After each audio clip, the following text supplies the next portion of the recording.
আলহামদুলিল্লাহ রাব্বিল আলামিন ওয়া সাল্লাল্লাহু ওয়া সাল্লাম আলা নবিয়িনা মুহাম্মাদিন ওয়া আলা আলিহি ওয়া সাহবিহি আজমাইন। আমরা বছরের সর্বশ্রেষ্ঠ 10টি দিনে অবস্থান করছি। দুলহিজ্জা মাসের চাঁদ দেখা গিয়েছে। দুলহিজ্জা মাসের প্রথম 10টি দিন বছরের শ্রেষ্ঠ 10টি দিন, এবং এই 10 দিনের আমল আল্লাহ তাআলার কাছে সবচেয়ে বেশি প্রিয়। আল্লাহ রাসূল সাল্লাল্লাহু আলাইহি ওয়াসাল্লাম বলেন, মা মিন আইয়ামিন আল আমালুস সালিহু ফিহা আহাব্বু ইলাল্লাহি মিন হাযিহিল আইয়াম। এই দিনগুলোর চেয়ে অন্য কোনো দিনের আমল নাই যেটা আল্লাহর কাছে বেশি প্রিয়। ইয়ানি আইয়াম আল আশর, এই 10 দিনের কথা বলা হচ্ছে। ক্বালু ইয়া রাসূলুল্লাহ ওয়ালা জিহাদু ফি সাবিলিল্লাহ, আল্লাহর রাস্তায় জিহাদ করাও কি নয়? রাসূল সাল্লাল্লাহু আলাইহি ওয়াসাল্লাম বলেন, ওয়ালাল জিহাদু ফি সাবিলিল্লাহ ইল্লা রাজুলুন খারাজা বিনাফসিহি ওয়া মালিহি ফালাম ইয়ারজি মিন যালিকা বিশাইইন। আল্লাহর পথে জিহাদ করাও এর চেয়ে উত্তম নয়। অবশ্য ব্যতিক্রম হচ্ছে এমন একজন ব্যক্তি যে যুদ্ধ করতে নিজের জীবন ও সম্পদ নিয়ে বের হয়ে যাবে, কিছু নিয়ে আর ফিরে আসে না। তাহলে এটা ছাড়া আর বাদবাকি সমস্ত আমল, যত আমল আছে তার মধ্যে সবচেয়ে প্রিয় আল্লাহ সুবহানাহু ওয়া তাআলার কাছে হচ্ছে জিলহজ মাসের এই 10 দিনের আমল। তাহলে এই 10টি দিন আমরা বেশি বেশি করে ইবাদত করে আমাদের সওয়াবের যে অ্যাকাউন্টটা আছে আখিরাতের, এই অ্যাকাউন্টটাকে অনেক বেশি বাড়িয়ে নেওয়ার চেষ্টা করব ইনশাল্লাহ। আজকে এই এই আলোচনাটায় আমরা এই আমলগুলি সম্পর্কে খুব সংক্ষেপে আপনাদেরকে একটা ধারণা দিয়ে মূলত আমরা এরপরে কোরবানি সংক্রান্ত বিভিন্ন মাসাইল আলোচনা করব, কারণ এই নিয়ে অনেক প্রশ্ন আসে। আমাদের প্রতি বছর কোরবানি করতে হয়, কিছু বিষয় আছে সবারই আমাদের এই ব্যাপারে জানা দরকার, আর কিছু বিষয় আছে যেটা নিয়ে বারবারই প্রশ্নগুলো আসে। তো আমার ইচ্ছা হচ্ছে এই একটা প্রেজেন্টেশনের মাধ্যমে আপনাদেরকে বিষয়টা ইনশাল্লাহ খুব সুন্দর করে বুঝিয়ে দেওয়া, যেন আপনারা এই বছর সহ পরবর্তীতে ভবিষ্যতের বছরগুলোতেও কোরবানি সংক্রান্ত মাসালাগুলো নিয়ে খুব বেশি সমস্যায় না পড়েন। তার আগে আসুন খুব দ্রুত আমরা দেখে নিই যে এই 10 দিন আমরা কোন আমলগুলো করব। প্রথমেই হচ্ছে যে আমাদের সবসময় তওবাকে তাজদিদুত তওবা, তওবাটাকে রিনিউ করতে হবে। এটা আমাদের ইসলামের একটা শিক্ষা।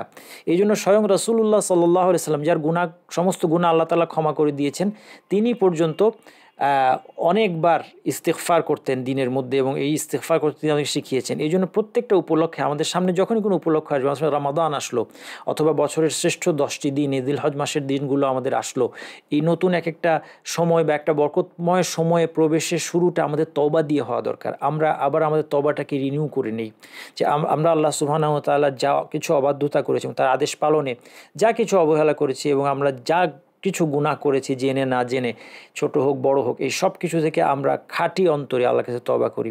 আস্তাগফিরুল্লাহ আল আযীম আল্লাযী লা ইলাহা ইল্লা হুয়াল হাইয়ুল কাইয়্যুম ওয়া আতুবু ইলাইহি। এবং এরকম তওবার বিভিন্ন যে দোয়াগুলো আছে সেগুলো পড়ার মাধ্যমে আমরা আল্লাহর কাছে আস্তাগফিরুল্লাহ ওয়া আতুবু ইলাইহি সহজভাবে আমরা বলতে পারি, অথবা আমরা বাংলা ভাষাতে আল্লাহর কাছে ক্ষমা চেতে পারি। তওবার মূল কথা হচ্ছে অনুতপ্ত হওয়া।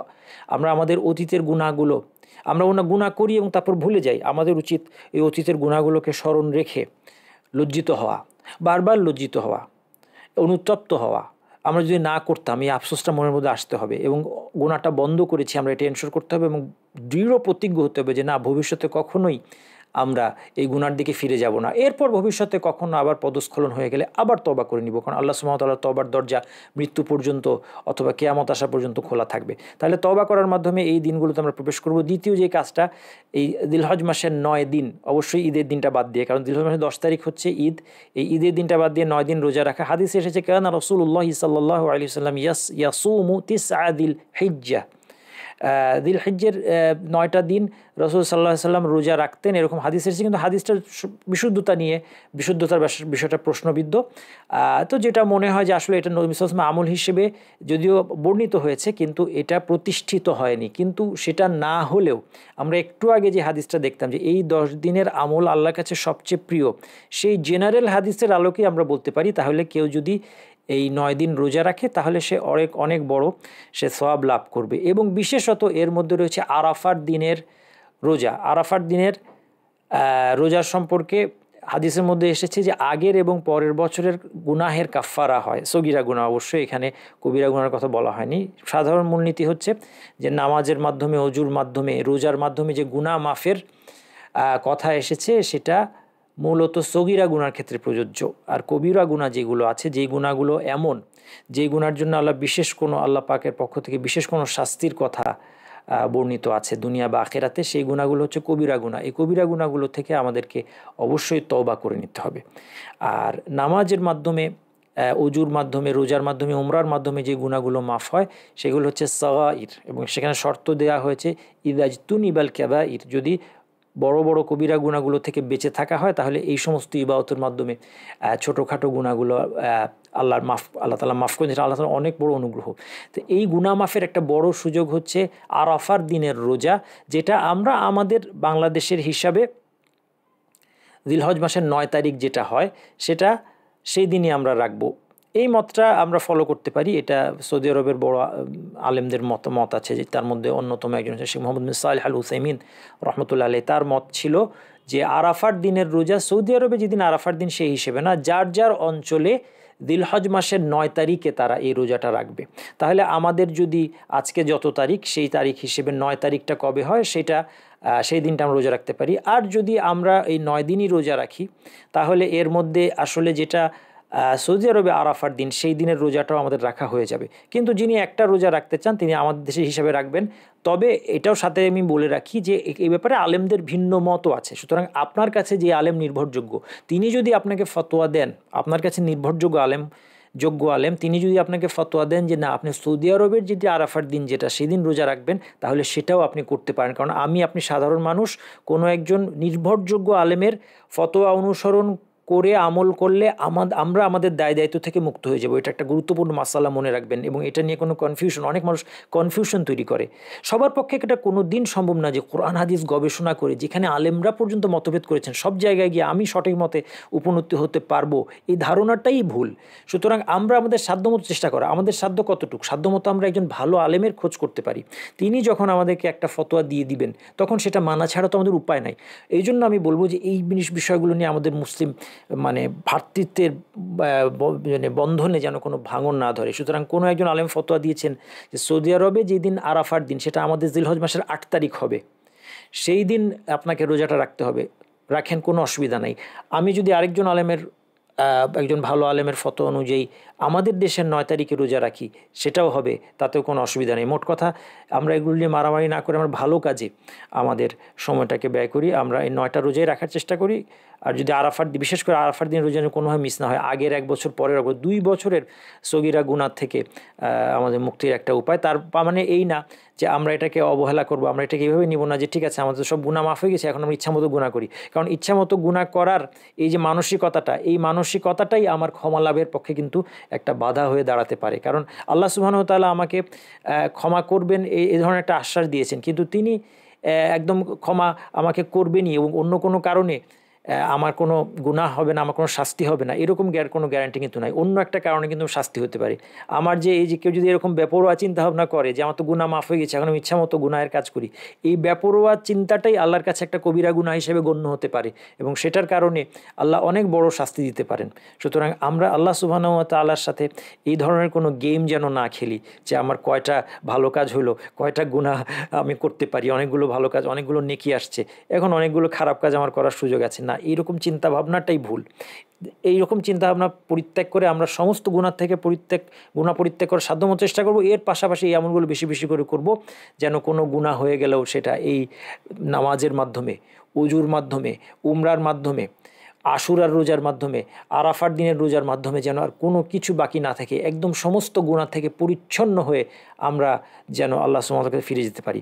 এরপর এই 10 দিন এবং আইয়ামে তাশরিক পর্যন্ত তাকবীর, তাহলিল এবং তাহমিদের আমল করা, এটা পাঠ করা, এটা সুন্নাহ সাহাবীদের থেকে বিভিন্ন ফরম্যাট বর্ণনা আছে যে কিভাবে এই তাকবীর তাহলিলটা পাঠ করতে হবে। যেমন একটা হচ্ছে আল্লাহু আকবার, আল্লাহু আকবার, লা ইলাহা ইল্লাল্লাহু আল্লাহু আকবার ওয়ালিল্লাহিল হামদ।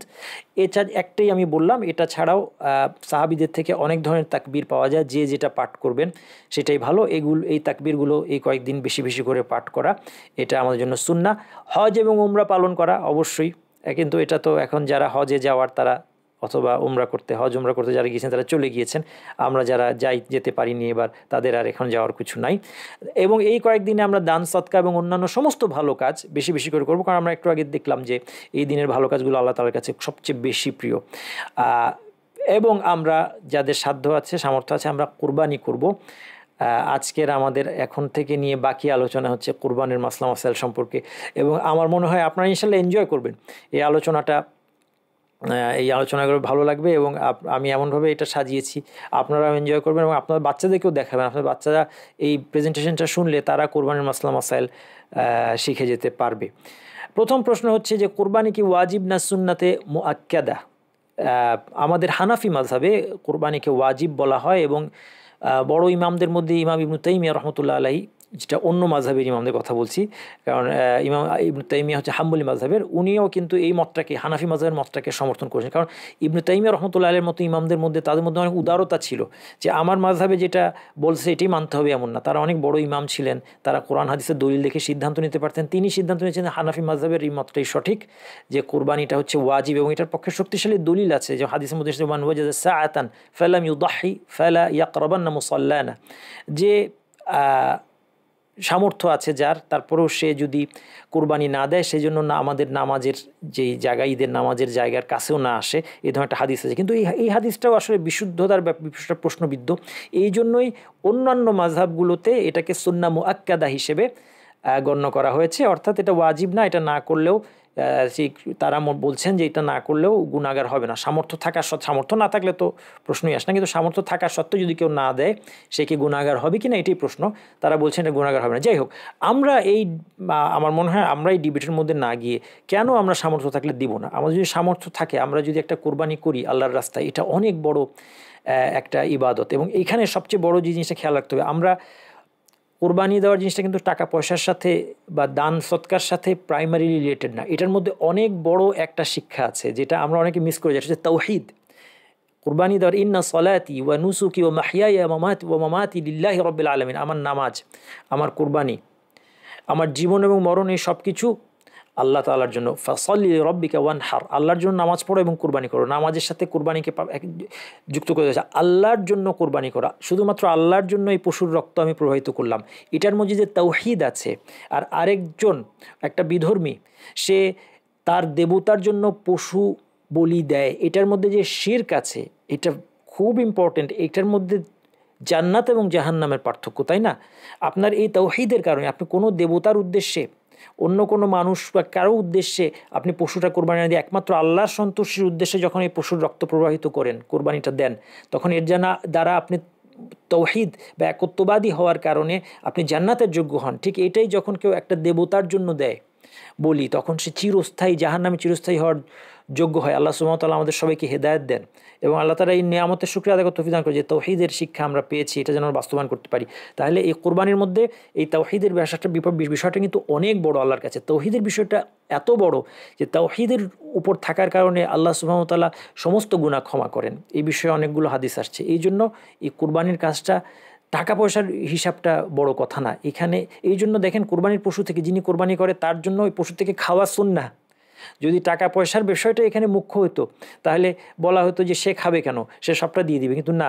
এমনকি কোনো আলেম বলেছে কোরবানির পশু পুরোটাও সে খেয়ে ফেলতে পারে, এটাও একটা ফতোয়া আছে। আমি বলছি না এটা ঠিক, কিন্তু এই ফতোয়াটা আসলো কেন? এই জন্য আসলো যে এখানে এই যে আল্লাহর জন্য স্যাক্রিফাইস করাটা এবং এই যে তাওহীদকে আপনি তুলে ধরলেন এই স্যাক্রিফাইস করার মাধ্যমে, এবং আল্লাহর দ্বীনের একটা প্রকাশ্য অনুষ্ঠান আপনি পালন করলেন, এইখানেই হচ্ছে এটার তাৎপর্য। এবং এই জন্য আমাদের সবারই এই মাসালার মধ্যে না যে ওয়াজিব না সুন্নাহ মুআক্কাদা, এই মাসালায় আমরা না যে এটা নবী সাল্লাল্লাহু আলাইহি ওয়াসাল্লামের সুন্নাহ, আমাদের সামর্থ্য থাকলে অবশ্যই আমরা কোরবানি করব, এই মানসিকতা আমাদের রাখাই দরকার। এবং দ্বিতীয় মাসালা, যেটা এখন গুরুত্বপূর্ণ মাসালা, একটি পরিবারের পক্ষ থেকে একটি কোরবানি যথেষ্ট, এটাই কিন্তু সুন্নাহ। আবু আইয়ুব আল আনসারী রাদিয়াল্লাহু আনহু, একজন সাহাবী, তাকে জিজ্ঞেস করা হলো কাইফা কানাতিদ দুহায়া আলা আহদি রাসূলিল্লাহি সাল্লাল্লাহু আলাইহি ওয়াসাল্লাম, জিজ্ঞেস করা হলো যে রাসূল সাল্লাল্লাহু আলাইহি ওয়াসাল্লামের সময় এই কুরবানিটা কেমন ছিল। তিনি বললেন, কানা আর-রাজুলু ইউদাহি বিশাতি আনহু ওয়া আন আহলি বাইতিহি ফায়াকুলুনা ওয়া ইউতঈমুনা হাত্তা তাবাহা আন-নাসু ফাসারাত কামা তারা। তিনি বলছেন যে একজন ব্যক্তি, সে একটা ভেড়া কোরবানি দিত নিজের এবং তার পরিবারের লোকদের পক্ষ থেকে, এবং সেখান থেকে তারা খেত এবং মানুষকে খাওয়াতো, এবং এটাই তখন যথেষ্ট ছিল। পরবর্তীতে মানুষ একটা প্রতিযোগিতামূলক একটা চিন্তাভাবনা থেকে সবাই একটা একটা করে কোরবানি দেওয়া, হয়তো বা এরকম একটা চল হয়েছিল, এটার ভিত্তিতে তাকে প্রশ্ন করা হয় এবং তার উত্তর থেকে এই ধরনের একটা ইঙ্গিত পাওয়া যাচ্ছে। যাই হোক, তাহলে বোঝা যাচ্ছে যে সুন্নাহ হচ্ছে পরিবারের পক্ষ থেকে একজন দিবেন। ধরা যাক এটা একটা পরিবার, এই পরিবারটাকে আমরা একটু পরেও দেখব। কখন দেখব? যখন আমরা যে গরুর 7 ভাগ নিয়ে আমাদের একটা কনফিউশন আছে। গরুর 7 ভাগ মানে কি? 7 ভাগ মানে তার মানে আমি কি একটা গরুতে সওয়াবে অংশীদার করতে পারবো মাত্র 7 জনকে, না কি ব্যাপার? এই নামগুলো আমাদের পড়তে হবে কিনা? এই বিষয়গুলো নিয়ে বেশ কিছু কনফিউশন আমাদের মধ্যে আছে। এই কনফিউশনটা ইনশাল্লাহ আজকে আলোচনা দূর হয়ে যাবে। যাই হোক, এখানে আমি একটা পরিবার দেখাচ্ছি, এরা সবাই একসাথে থাকে। এদের মধ্যে কে কি এটা আমি পরিচয় দিলাম না। এখন মনে করেন এই লোকটা হচ্ছে পরিবারের কর্তা, মনে করেন তার নাম হচ্ছে খালিদ। খালিদের নাম সামনেও আসবে। এই খালিদ সাহেব তিনি যদি কোরবানি দেন, তাহলে এখানে আরও ধরা যাক তার স্ত্রী আছেন, তার মা আছেন, তার ছেলেও আছে একটা, ধরলাম এটা বড় একটা ছেলে তার। এদের নিজেদের টাকা থাকলেও এদেরকে কোরবানি দিতে হবে এমন না, বরং সুন্নাহ হচ্ছে পুরো পরিবারের পক্ষ থেকে খালিদ একটা ভেড়া দিবেন, অথবা একটা উট দিবেন, অথবা একটা গরু, অথবা উট আর গরুর 7 ভাগের 1 ভাগ, অথবা একটা ছাগল, যেটা কোরবানি দিবেন। এইটাই কিন্তু পুরা পরিবারের পক্ষ থেকে আদায় হয়ে যাবে। এই জন্য কোনো আলেম বলেছেন যে এটাই উত্তম, কারণ এটা সুন্নাহ। শোনেন, উত্তম কিন্তু মানে আপনি বেশি খরচ করলেই উত্তম হবে এমন কোনো এটা সব সময় না। কোনো কিছু বেশি করলেই যে এটা আপনার জন্য উত্তম হবে, বিষয়টা এরকম না। যেমন কেউ যদি এখন আমি জোহরের সালাত আদায় করব, জোহরের সালাতে যদি আমি সূরা বাকারা পড়তে শুরু করে দিই এবং পুরো সূরা বাকারাটা শেষ করি জোহরের সালাতে, এটা কি বৈধ? হ্যাঁ বৈধ, কিন্তু এটা কি উত্তম? না, এটা উত্তম না। কারণ নবী মুহাম্মদ সাল্লাল্লাহু আলাইহি ওয়াসাল্লাম এটা করেন নাই। নবী সাল্লাল্লাহু আলাইহি ওয়াসাল্লামের জোহরের সালাতে তিনি কি সূরা পড়তেন, আসরে কি পড়তেন, তার একটা সিস্টেম আছে। সেই সিস্টেমটা ফলো করাটা বেস্ট। যদিও আমি বলতে পারি যে আমি তো সূরা বাকারা আরও লম্বা সূরা পড়লাম, হ্যাঁ ঠিক আছে, লম্বা সূরা পড়ার জন্য হয়তো আলাদা একটা সওয়াব পাবো, কিন্তু নামাজের মধ্যে পড়া হিসেবে এই কাজটা কিন্তু উত্তম হয় না। উত্তম ছিল ছোট সূরা, যেটা নবী সাল্লাল্লাহু আলাইহি ওয়াসাল্লাম যেটা দিয়ে পড়েছেন, সেই সূরাটা দিয়ে নামাজটা পড়াটাই কিন্তু উত্তম ছিল। তো সেই জন্য কোনো কাজে আপনি বেশি কষ্ট করলেন বা বেশি তেলাওয়াত করলেন, অথবা বেশি ইবাদত করলেন, অথবা বেশি খরচ করলেন, সেটাই উত্তম হওয়ার কোনো কথা নেই। নবী মুহাম্মদ সাল্লাল্লাহু আলাইহি ওয়াসাল্লামের সুন্নাতের মধ্যে থাকাটা বেস্ট। তো এই জন্য যদি পুরো পরিবারের পক্ষ থেকে একটা কোরবানি দেওয়া হয়, এটাই হচ্ছে নবী সাল্লাল্লাহু আলাইহি ওয়াসাল্লামের সুন্নাহ আদায় হবে। তো এটা একটা গুরুত্বপূর্ণ মাসলা। তবে মনে রাখতে হবে যে যদি সবার সম্পদ থাকে, তারা একাধিক পশু দিতে চান, অথবা স্বামী একটা দিলেন, স্ত্রীর আলাদা সম্পদ আছে তিনি একটা দিলেন, মা তারও কিছু জমানো টাকা আছে তিনিও একটা দিলেন, এটা নিষিদ্ধ না। এটা নিয়েও আমরা বড় ধরনের কোনো ঝগড়াঝাটির মধ্যে যাব না ইনশাল্লাহ। কোরবানির পশু আশা করি আপনারা এখানে সবই চিনতে পারছেন, এটা ছাড়া, তাই না? আমার এই যে ভেড়া ছবির সিলেকশনটা খুব ভালো হয় নাই মনে হয়। আপনারা কি জানেন যে ভেড়া আর ছাগল অনেক প্রজাতি আছে, এবং অনেক সময় ভেড়া আর ছাগলের মধ্যে পার্থক্য বোঝাই যায় না, শুধু একটা শিওর সাইন আছে। এটা কি আপনাদের জানেন? এটা আপনাদের জন্য একটা প্রশ্ন থাকলো যে ভেড়া এবং ছাগল নিশ্চিতভাবে আলাদা করার একটা সাইন আছে, এটা কি? দেখি আমি, এটা আপনার জন্য থাকলো, আপনারা কমেন্টে লিখতে পারেন এটার উত্তর। আর আমার যদি মনে থাকে আমি লেকচার শেষে এটার উত্তরটা দিয়ে দিব। যাই হোক, এখানে আমাদের একটা ভেড়া দিয়ে কোরবানি হবে। ছাগল, উট, খুব সুন্দর একটা উট দেখা যাচ্ছে, এরকম উট আমরা খুব একটা দেখি নাই। এরকম সুন্দর একটা উট কোরবানি করতে পারলে ভালোই হতো। আর একটা গরু দেখতে পাচ্ছেন। এই পশুর বাইরে কোনো কিছু দিয়ে কিন্তু কোরবানি হবে না। কেউ যদি মুরগি কোরবানি করতে চায়, কোরবানি হবে না, যেটা আমরা উদহাইয়া বলা হয়, এটা বাংলায় আমরা কোরবানি বলি, আরবি টার্মটা হচ্ছে উদহাইয়া। আমরা এই যে এই জিলহজ মাসের 10, 11, 12, 13 এই 4 দিনের মধ্যে যে পশুটা আমরা যারা হজে যাই না, আমরা যেটা আল্লাহর জন্য জবাই করি, সেটা হচ্ছে আল্লাহর সন্তুষ্টির জন্য জবাই করি, সেটার নাম হচ্ছে উদহাইয়াতে। এই উদহাইয়ার পশু কিন্তু এইগুলি, এর বাইরে কোনো পশু দিয়ে উদহাইয়া হবে না। এর বাইরে কোনো পশু খাওয়া হালাল হতে পারে, যেমন অনেক আলেমের মতে ঘোড়া খাওয়া হালাল, কোনো আলেমের মতে ঘোড়া খাওয়া হালাল, এবং এটার পক্ষে তাদের এভিডেন্স আছে হাদিসে। তো যাই হোক, যদি ধরেও নিই যে ঘোড়া খাওয়া হালাল, ঘোড়া দিয়ে কিন্তু আপনার কুরবানি হবে না। তাহলে এইগুলো ছাগল, ভেড়া, উট, গরু এবং মহিষ এক ধরনের গরু, সেটা দিয়েও হবে। আবার বন্য গরু দিয়ে কিন্তু মানে গৃহপালিত গরু হতে হবে, বন্য গরু দিয়ে কোরবানি হবে না। তো কোরবানির পশু আমরা মোটামুটি চিনি, এবং আমাদের দেশে বেসিক্যালি ছাগল অথবা গরু, এই দুইটাই আমাদের চয়েস। তো এর বাইরে কোনো কিছু আমরা দিই না। এখন আসেন আমরা আবার আগের স্লাইডটায় যদি যাই, যে একটা ভেড়া একজনই কোরবানি দিতে হবে এবং একটা ছাগল একজনই কোরবানি দিতে হবে, কিন্তু উট এবং গরুতে 7 জন শরিক থাকতে পারে। এখন এই 7 জন শরিকের বিষয়টা বোঝা নিয়ে কনফিউশন আছে। আমরা ছোটোবেলায় যেটা দেখতাম যে একজন একটা গরু কিনেছেন, তিনি তার সম্পূর্ণ গরুটা তিনিই কিনেছেন একাই, এতে তার কেউ শরিক নাই, টাকায় কেউ শরিক নাই, নিজের টাকা দিয়ে গরুটা কিনেছেন। তা কিন্তু তারপর কোরবানি করার সময় উনি নাম লিখিয়ে এনেছেন 7 জনের, এবং সেই নামটা যিনি জবাই করবেন সাধারণত হয়তোবা আমাদের মসজিদের ইমাম অথবা মুয়াজ্জিন এরকম কেউ আসতেন, এটা আমরা ছোটোবেলার ঘটনা বলছি যে এটা পশুটা কোরবানি করার জন্য। তো উনাকে আবার দেখা যাচ্ছে ওই 7টা নাম পড়ানো হতো যে এই 7 জনের পক্ষ থেকে এই কোরবানিটা দেওয়া হচ্ছে। আসলে এই বিষয়টা একটু কনফিউশন আছে, এইটাকে আমি সহজ করে ইনশাল্লাহ আপনাদেরকে এখানে বুঝিয়ে দিচ্ছি। 7 ভাগের অর্থ হচ্ছে যে 7 জন পর্যন্ত এই গরুটার মালিক হতে পারবে। যেমন ধরা যাক এখানে একটা গরু 7 জন মিলে এই গরুটা কোরবানি দিবে। এখন এই গরুটা কোরবানি দিবে 2 থেকে 7 জন এটার মধ্যে মালিকানায় সে শরিক হতে পারবে। অর্থাৎ কয়জনই মিলে গরুটা কিনবে, হ্যাঁ গরুটার দাম ধরলাম 70,000 টাকা, তাহলে 7 জনে মিলে কিনলো, প্রত্যেকে 10,000 টাকা করে দিল, সর্বোচ্চ এতটুকু করা যাবে। 8 জনে মিলে কিনলে হবে না, 7 জনের কম হতে পারে, 2 থেকে 6, 2 জন শরিক হতে পারে, 3 জন হতে পারে, 4 জন, 5 জন, 6 জন, 7 জন পর্যন্ত হতে পারে, এর চেয়ে বেশি হবে না। এখন ধরা যাক 70,000 টাকার গরু, এই গরুটা এরা 7 জন মিলে কিনেছে, খালেদ কিনেছে, মুআদ কিনেছে, এবং এরা একই পরিবারের না, আলাদা আলাদা তাদের পরিবার। ধরা যাক ওরা 7 বন্ধু, তাদের আলাদা ফ্যামিলি আছে, খালিদের ফ্যামিলি আছে, মুআদ, জাইদ, রাশেদ, আরিফ, আনাস, ওমার, তারা মিলে 7 জন মিলে কি করলো, এই গরুটা কিনলো, প্রত্যেকে 10,000 টাকা দিল, 70,000 টাকা। এখন খালিদের 1 ভাগ, এই 1 ভাগটা খালিদ এবং তার পরিবারের পক্ষ থেকে যথেষ্ট হবে, বুঝতে পারছেন? তাহলে খালিদের আরিফের 1 ভাগ, আরিফ এবং তার পরিবারের পক্ষ থেকে যথেষ্ট হবে। এখন খালিদের ভাগটা কতটুকু, 7 ভাগের 1 ভাগ, 70,000 টাকা গরু, 10,000 টাকা সে দিয়েছে, 10,000 টাকা মানে 7 ভাগের 1 ভাগের মালিকানা তার, এই পশুটা কোরবানি হবে। এখন এটা খালিদ এবং তার পরিবারের পক্ষ থেকে যথেষ্ট হবে। আচ্ছা, আরেকটা জিনিস মনে রাখবেন যে এই কোরবানির পশুটায় এই বাকিরা, যে বাকিদের কারো কোরবানির নিয়ত নাও থাকতে পারে। ধরা যাক ওমারের এই তার গরুটার উদ্দেশ্য হচ্ছে তার অংশটা সে শুধু গোশত খাওয়ার জন্য, ওমর হয়তো আরেকটা পশু দিয়েছে, এখানে সে 1 ভাগ দিল যে এটা আমি কোরবানি না, এটা শুধু আমি গোশত খাবো, এটাও জায়েজ, তাতে খালেদের কোরবানির কোনো ক্ষতি হবে না, বুঝতে পারছেন? ওমর গোশত খাওয়ার জন্য দিয়েছে, কিন্তু খালিদ আল্লাহ সন্তুষ্টির উদ্দেশ্যে উদহিয়া হিসেবে, কোরবানি হিসেবে দিয়েছে, এটাও করা বৈধ।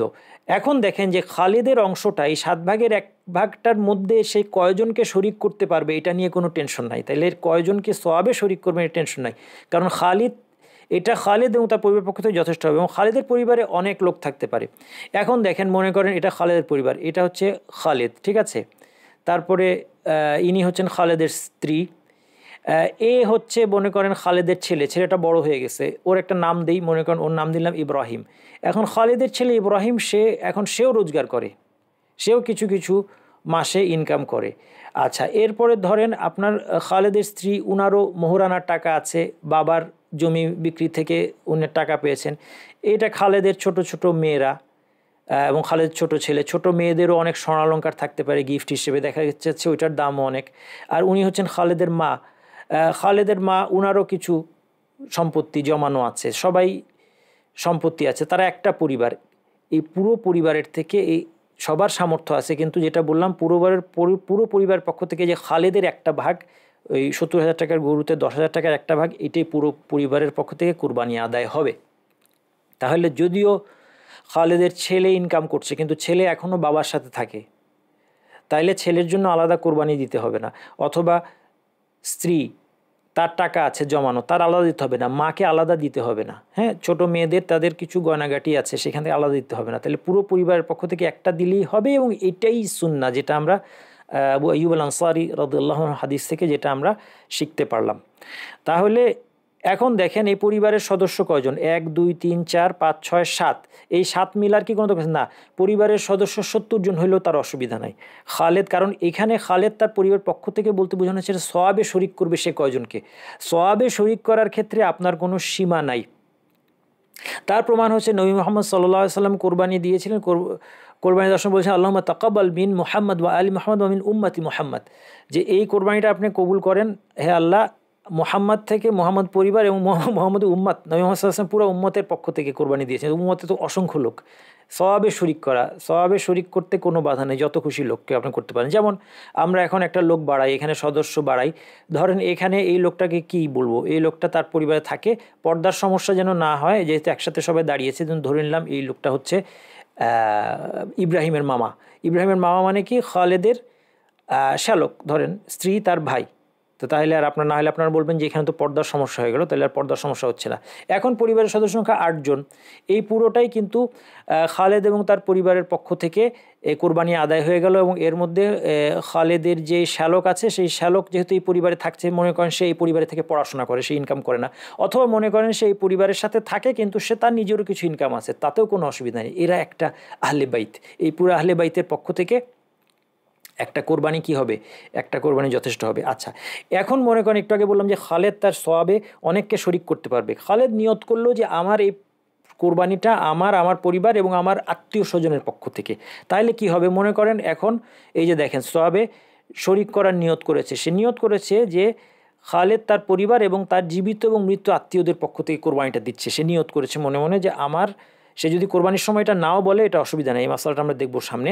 সে মনে মনে সিদ্ধান্ত নিয়েছে যে আমার এই কোরবানিটা হবে হে আল্লাহ আমার পক্ষ থেকে, এবং সওয়াবে আমার পরিবার তো শরিক থাকবে, আমার জীবিত মৃত আত্মীয়রা শরিক থাকবে। তাহলে মনে করেন খালেদের বাবা তিনি মারা গিয়েছেন, খালেদের বাবার কেউ কিন্তু সে শরিক করে ফেললো। খালেদ যখন নিয়ত করলো যে আমার জীবিত এবং মৃত আত্মীয় স্বজনের পক্ষ থেকে এবং আমার পরিবার পক্ষ থেকে আমি এটা দিচ্ছি, তাহলে তার যে মৃত বাবা আছেন তিনি শরিক হয়ে গেল। মনে করেন এটা খালেদের দাদি অথবা নানি, তিনিও মারা গিয়েছেন, তাকেও তিনি খালেদ কিন্তু শরিক করে ফেললো এই নিয়তের মাধ্যমে। তার এক ভাগের মধ্যে কিন্তু দেখেন মানুষ অনেক বেড়ে যাচ্ছে, হ্যাঁ 10 জন হয়ে গেছে অলরেডি।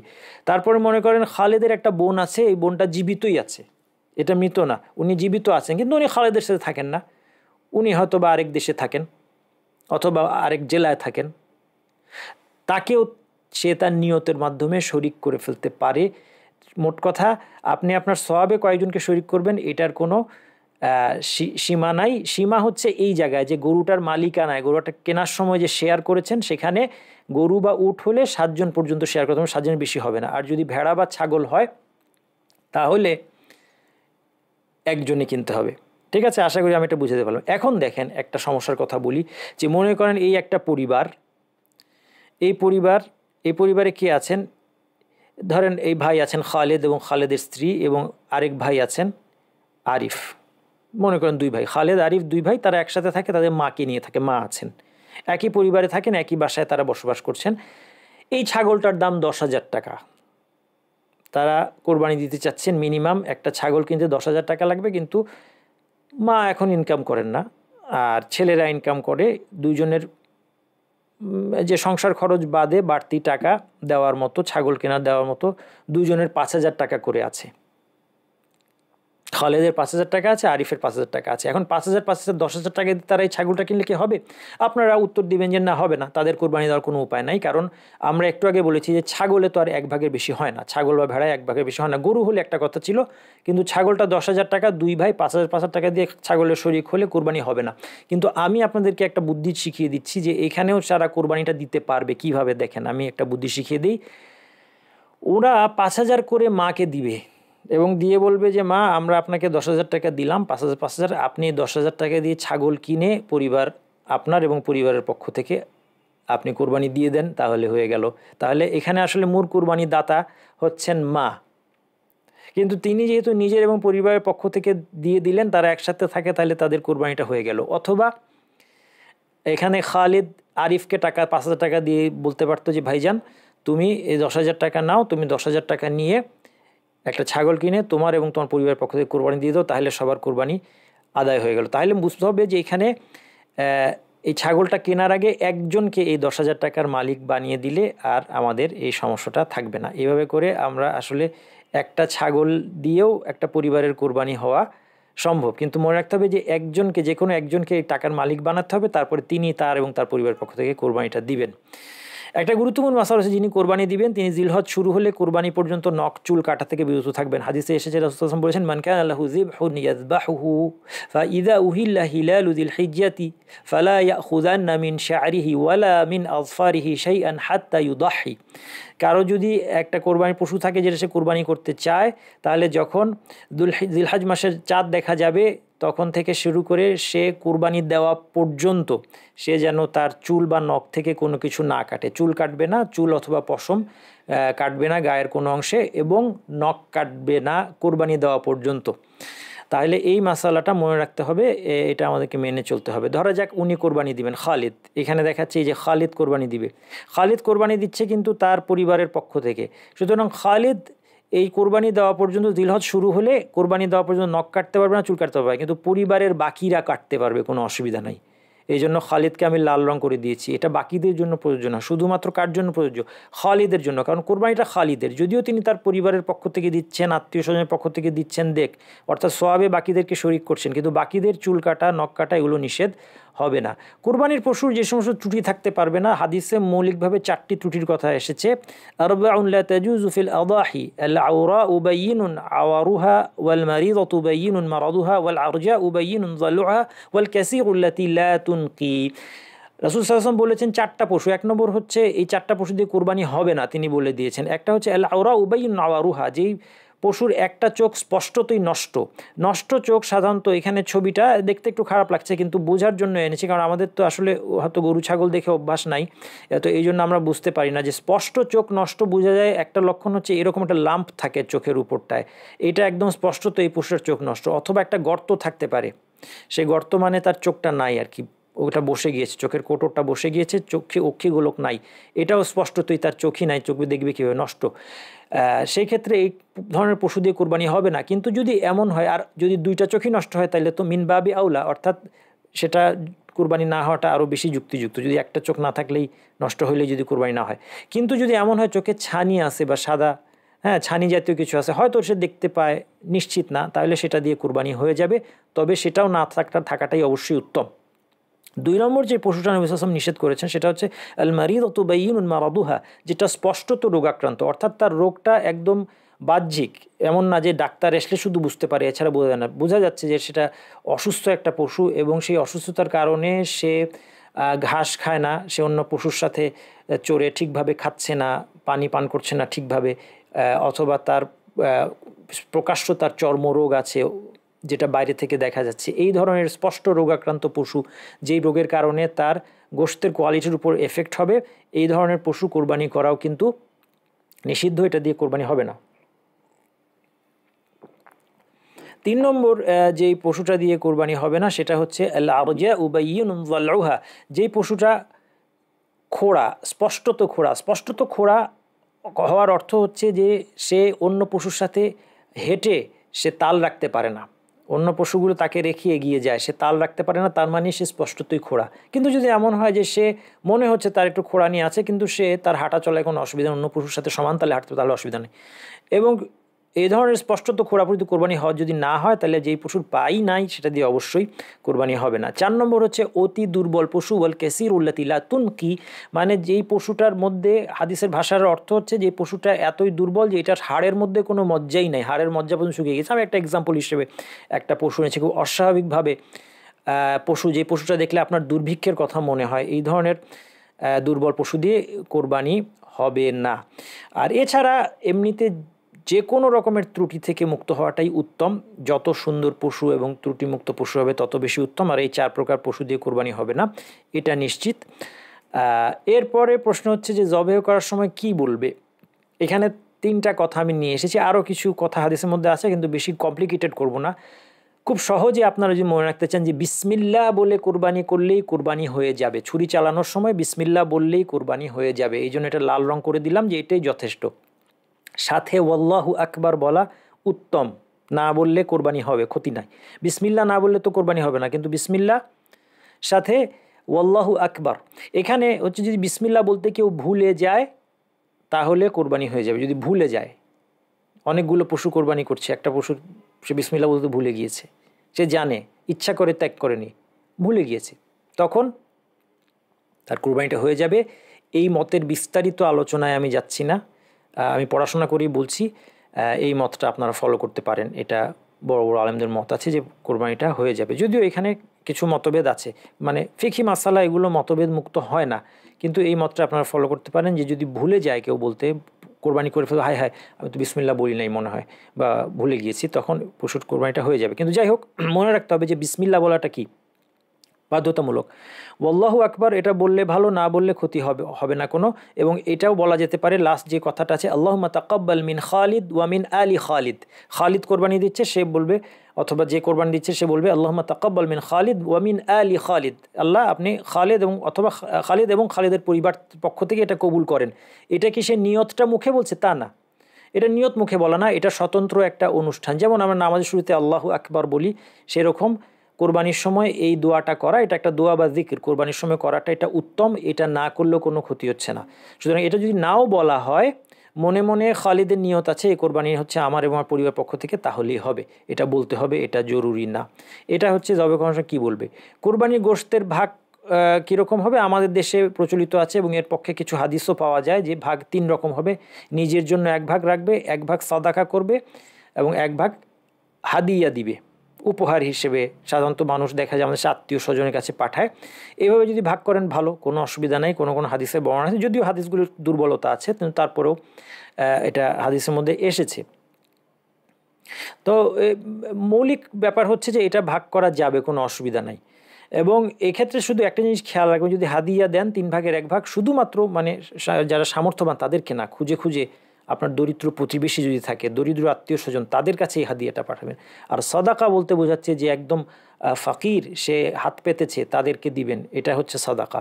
সুতরাং হাদিয়াটা যেন শুধুমাত্র সম্পদশালীদের মধ্যে ঘুরপাক না খায়, এটা খেয়াল রাখবেন। কেউ কেউ বলেছেন 2 ভাগ হবে কোরবানির পশু, কারণ আল্লাহ তাআলা বলেছেন ফাকুলু মিনহা ওয়া আত'ইমুল কানি'a ওয়াল মু'তার ফাকুলু মিনহা ওয়া আত'ইমুল বাইসাল ফাকির। তোমরা এখান থেকে খাও এবং ফকির, দুর্দশাগ্রস্ত ফকিরকে তোমরা দাও। এই ধরনের আয়াতের জন্য এখানে 2 ধরনের লোকের কথা বলেছে, নিজের এবং মানে নিজের জন্য নিজে খেতে বলা হয়েছে, এবং সাদাকা করতে বলা হয়েছে দরিদ্র হত দরিদ্র লোককে। এই জন্য কেউ কেউ বলেছেন কোরবানির পশু 2 ভাগ, 1 ভাগ নিজের জন্য রাখবে, আরেক ভাগ সে দান করে দিবে, এটাও সুন্দর।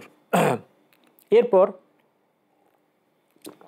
কেউ যদি আরও বেশি নিজের জন্য রাখে সেটাও জায়েজ আছে, এবং এই জন্য কেউ কেউ বলেছেন যে পুরোটাও খেয়ে ফেলতে পারে, কিন্তু সেই মতের মধ্যে আমরা গেলাম না, সেই মতটা একটু প্রশ্ন সাপেক্ষ। কিছুটা হলেও কোরবানির পশু থেকে দান করতে হবে, এটাই এই মতেই আমরা থাকি, কিছুটা হলেও দান করতে হবে।